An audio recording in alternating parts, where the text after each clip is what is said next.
Eh bien, salut les amis, c'est Venal Barbu, on se retrouve pour une nouvelle vidéo un petit peu spéciale, puisque aujourd'hui, j'avais envie de vous parler un petit peu de mon confinement, de ce que je fais pendant mon confinement. Je suis sur mon historique Netflix, où je passe énormément de temps dessus. Alors là, bon, il y a deux films qui se sont mis là, mais je les ai déjà vus, et c'est d'ailleurs des films dont je voulais vous parler.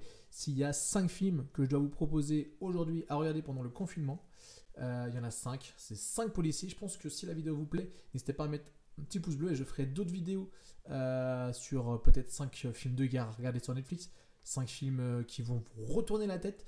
Je vais en préparer d'autres parce qu'honnêtement, je kiffe déjà. C'est vrai que souvent alors sur les réseaux sociaux, pour ceux qui me suivent, je mets à chaque fois que je mets un film, je vois que les gens, du coup, ils me notifient qu'ils l'ont regardé également et du coup, ça permet de discuter avec les autres personnes pendant le confinement de films et séries. Et honnêtement, quand je vois les stories que je partage et les screens que les gens font des films que je mets, je me dis, tiens, je pourrais peut-être faire une petite vidéo pour montrer des films à vous faire découvrir, que j'ai vraiment kiffé. Voilà, là, j'en ai regardé honnêtement depuis le 19, depuis le 19-20, j'en ai regardé presque une vingtaine. Honnêtement, je suis plutôt rodé. Je regarde beaucoup de films. Habituellement, je suis très série. Mais comme je fais des pulls en même temps, comme je fais des pulls et que je regarde mon film en même temps, et bien du coup, une série, j'ai besoin de davantage Enfin, il y a davantage de... C'est beaucoup plus long. Et du coup, pour me concentrer, j'arrive un petit peu moins. Qu'un film, j'arrive à faire les deux choses en même temps. Mais il y a des moments où honnêtement, je lâche le puzzle pour m'occuper de mon film. Alors, ces 5 films, il y a pas mal de films qui sont espagnols. C'est un délire. C'est vraiment un délire. Il y a beaucoup de films espagnols sur Netflix. Alors, je ne sais pas trop pourquoi, je me suis pas rencardé là-dessus. Peut-être parce que les films sont peut-être moins chers que dans d'autres pays ou qui sont. Ouais, je pense que ça va être l'une des raisons principales. Je sais pas si Netflix, c'est d'ailleurs, il faudra que je regarde si Netflix, de quelle origine est Netflix. Tiens, vous savez quoi, on va le faire tout de suite. Netflix, on va faire ça, Netflix. Et là, du coup, c'est un multinational créé en 87. Bah non, voilà, c'est pas. C'est du coup, ce n'est absolument pas espagnol. Voilà. Alors, on va commencer tout de suite par notre premier film qui s'appelle Le Gardien Invisible. Alors là, on parle de 5 policiers qui sont vraiment assez sympas. Ils sont. Alors là, les films que je vais vous proposer vont durer entre 1h20 et un peu plus de 2 heures.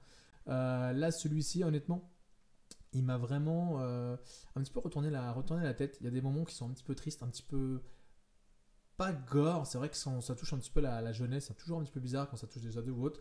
Mais ce film-là, Le Gardien Invisible, vous pouvez le noter. J'ai mis le petit pouce dessus parce qu'il est vraiment bien.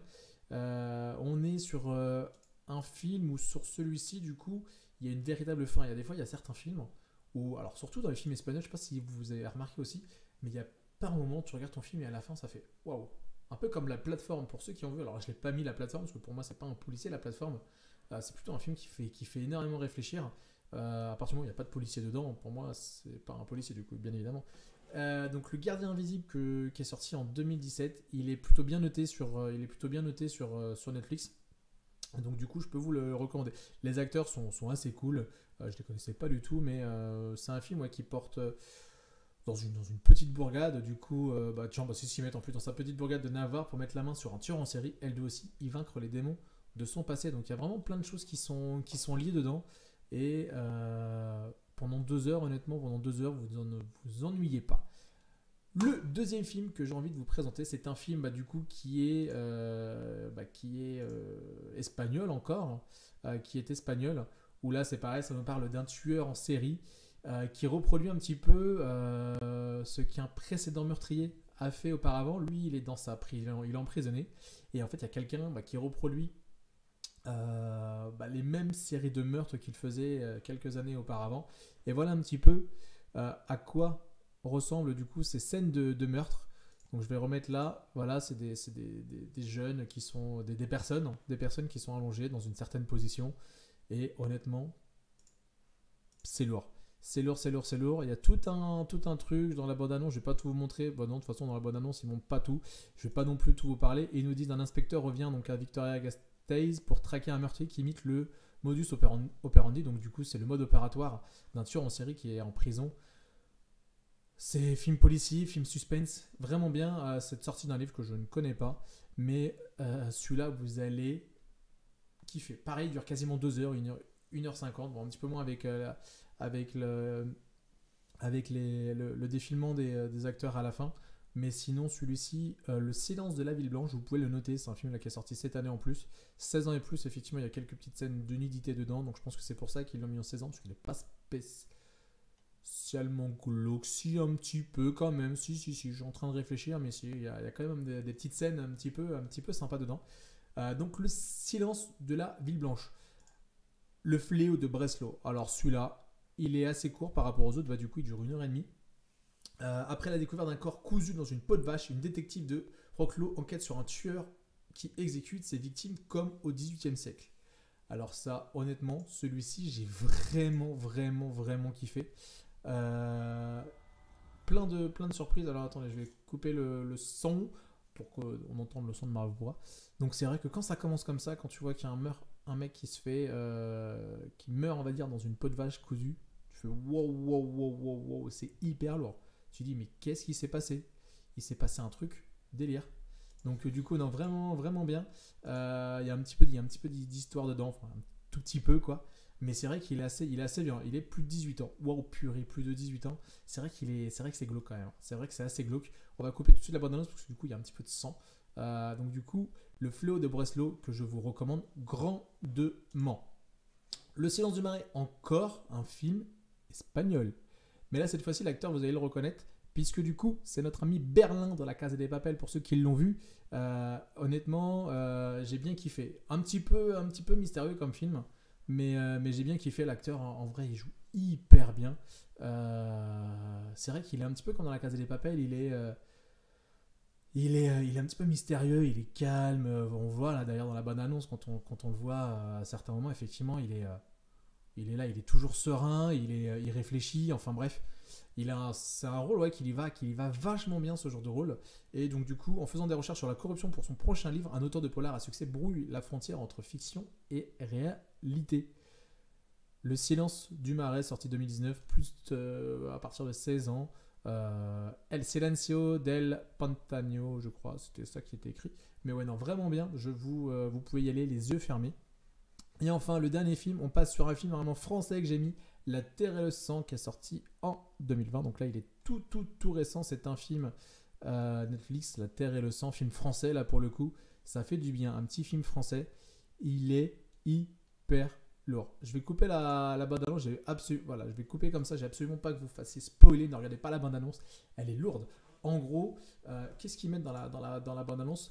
Pris dans un violent règlement de compte, cet homme de bonne foi est prêt à tout pour sauver sa fille. Effectivement, ça va parler un petit peu de cocaïne.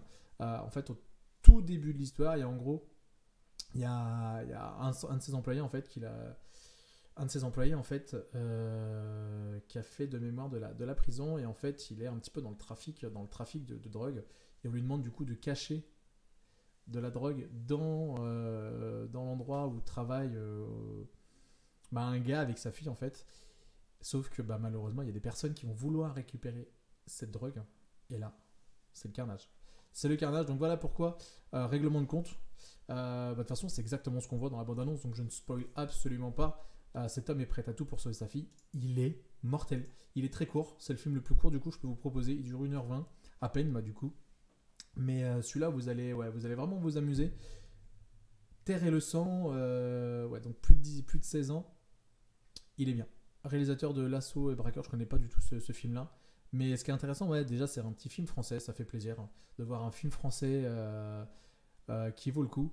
Les quelques personnes à qui je déconseille, ils ont kiffé. Donc il n'y a pas de raison que vous non plus, vous ne l'aimez pas.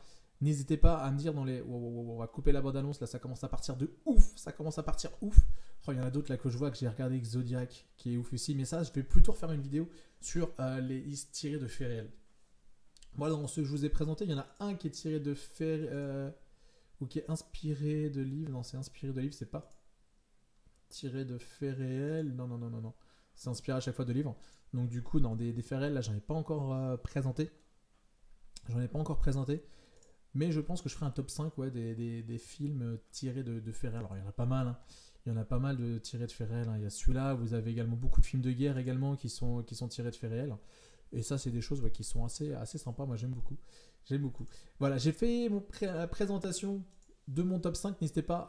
Alors, dans les top 5, on va dire, dans le premier, À regarder, je dirais ouais, La Ville Blanche.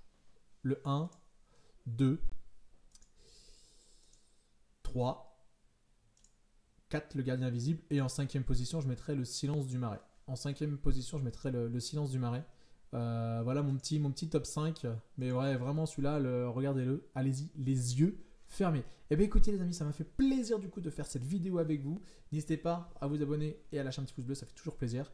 Et à me suivre sur les différents réseaux, que ce soit sur Insta ou même sur TikTok d'ailleurs. Tout est dans la description. Je vous dis à la prochaine. Prenez soin de vous. Ciao, ciao.